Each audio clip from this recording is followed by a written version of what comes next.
talk about Afghanistan. Is it the 21st century's Vietnam? It may be President Obama's toughest test yet. Send more troops and fight for years to come, or get out and lose.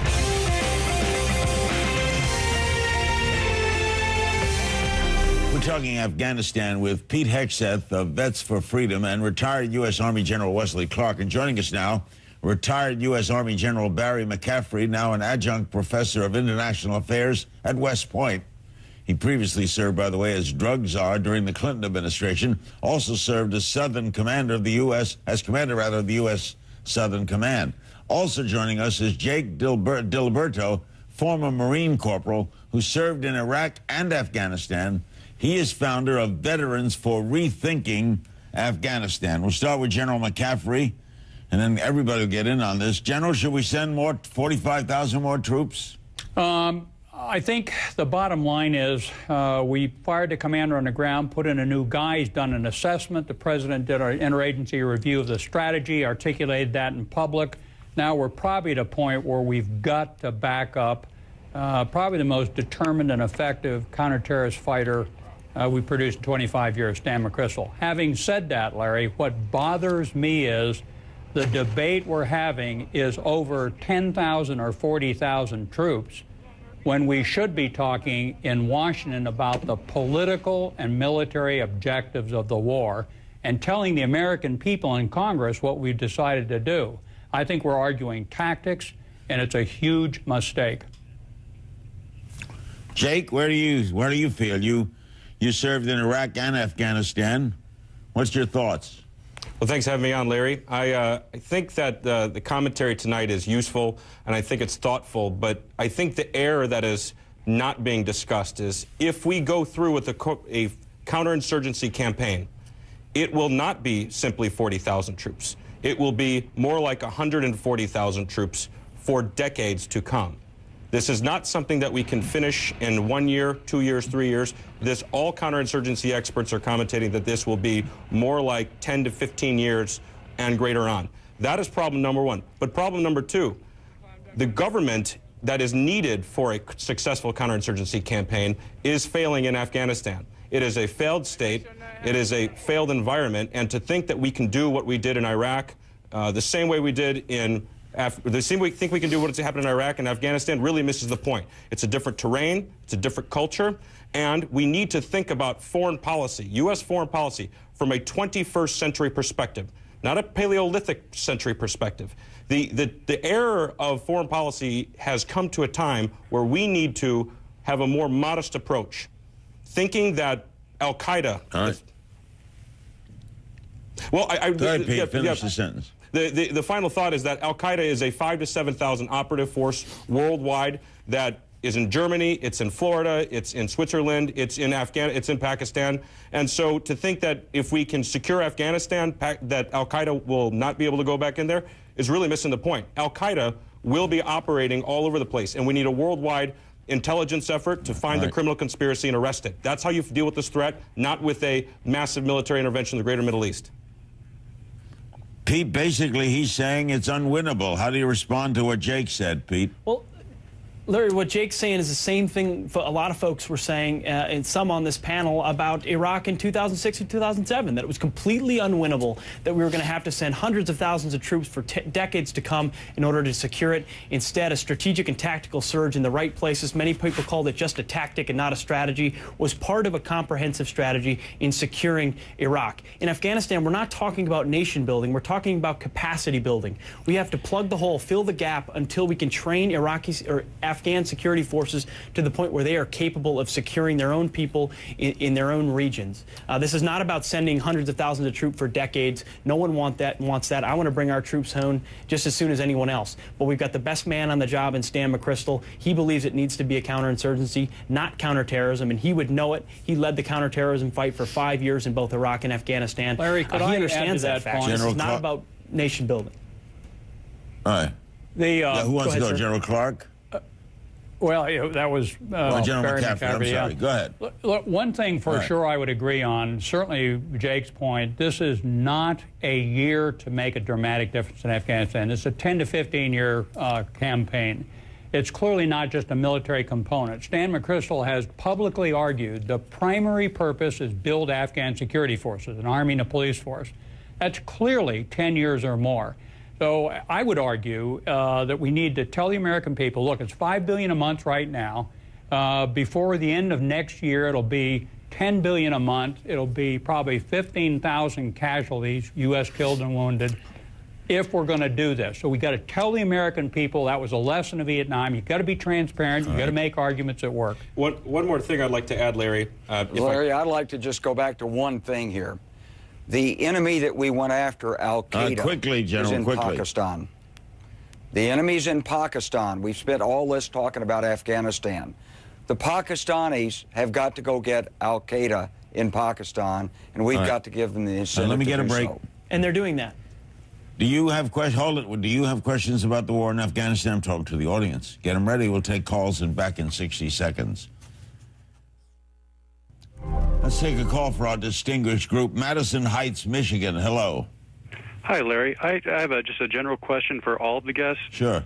I just wanted to ask them if you think it's really feasible for, the millions of different Afghanis to all accept the legitimacy of a central government that was imposed on them by the United States. Who wants to take that? I'll take it first, Jake, Larry. you want to take that, or then Pete? Certainly. I'm in Washington, D.C. right now with Malala Joya, and she is a woman who served in the Afghanistan parliament, and she's made it very clear that the Afghani people are in a situation where they are being oppressed by warlords that are in Congress, as well as being oppressed by the Taliban. And while we are there trying to secure this population, this general situation is getting worse, and it's getting more compounded. And the likelihood that we can make that a safe environment where they can respect local leadership is pretty daunting task. I doubt it. But the likelihood is certainly not better if we leave. It's certainly not better. Larry, the likelihood of that succeeding is certainly not better if we leave. So we allow that government and that country to descend into chaos, and we know Al-Qaeda thrives in chaos. So if you're arguing to pull the troops out, that's not really a solution. That's just saying this isn't a problem I don't want to deal with right now. I'm not advocating. He's got to offer a counter argument to this. One at a time. Right now, I think our best opportunity is to mentor and train both on the military and the political side to bring this Afghan government, which was elected, the Karzai government, which was elected, up to par to be able to provide at least basic services to its people. And I want to add to something General McCaffrey said. If we're going to support increase of troops in Afghanistan, we really need to, President Obama needs to be prepared to make the case to the American people. He's absolutely right on that, to stand up and say this is a fight we need to win, and he's done it before. Yeah, the likelihood. Let me get another break and come right back. And by the way, all four of our guests have served this country with distinction. We have a special show coming up Wednesday night, a one-on-one interview with superstar Mariah Carey, opening up about her all-new album, her new movie, and her new marriage. The Wednesday night on Larry King Live. When we come back, more of your questions about Afghanistan. We'd love to involve our audience. Let's get another call in for this panel. Arlington, Virginia. Hello. Hi. Yes, I mean, is Obama afraid to make a decision? I'm here in Arlington, Virginia, to bury my son tomorrow, Lance Corporal David Baker, who was killed 2 weeks ago tomorrow in Afghanistan. We need to send more troops. Is Obama? Why doesn't he listen to the people he hires? Why doesn't he listen? General Clark, you want to respond? I think he will send more troops, but I also think he's got to go through the full process of making sure the strategy's right, the mission's right, and we know exactly what we have to do to succeed there. And that's really the review he didn't have when he first took office. He's doing it now, and I think he has to do it. Larry, let me add to that. You know, one of the problems, the last administration plunged into Iraq, where we actually saw Secretary of Defense Rumsfeld state that he had never been asked whether it was the right war to fight or not. So I join Wes in saying I endorse a thoughtful, prudent, determined way to make this decision, at the end of which his government's got to own the decision. Secretary Clinton, Secretary Gates, and others have got to say, okay, join hands, now let's tell the Congress and the American people what we're going to do. Larry, Peter, do you agree with that? First of all, to that, Pete? Well, first I would add to that caller, you know, and thank her for the ultimate sacrifice and say that our prayers are with her. and that there are hundreds of thousands of people across this country connected to men and women who have served and paid that sacrifice. And I think we owe it to them to make the best, the most prudent decision possible. 148 of Americans have died since General McChrystal gave his assessment to President Obama, but I also agree with the both two generals that spoke before us. This needs to be a quick decision, but it needs to be the right decision, and I hope that the Obama administration is taking this time to do a thorough assessment, ensure that they know what the right way forward is, which I hope is plain and simple, listening to the commanders on the ground and getting those troops to them as quickly as possible. My problem, Jake, would you leave, Jake? Jake, would you leave? I want to comment on Pete's statement. He's correct, and to the caller, thank you for your family sacrifice and your son's service. I do not think that the situation in Afghanistan has a promising future. No matter how many troops you send in, no matter what the right strategy is, we could be there for 15 years and have 200,000 troops in country and 200,000 Afghani soldiers, and the situation on the ground is still going to be a mess. That country, no matter we stay there for 20 years or 50 years, will have a civil war and will figure out how to do their own democratic society the way that the Afghanis want it.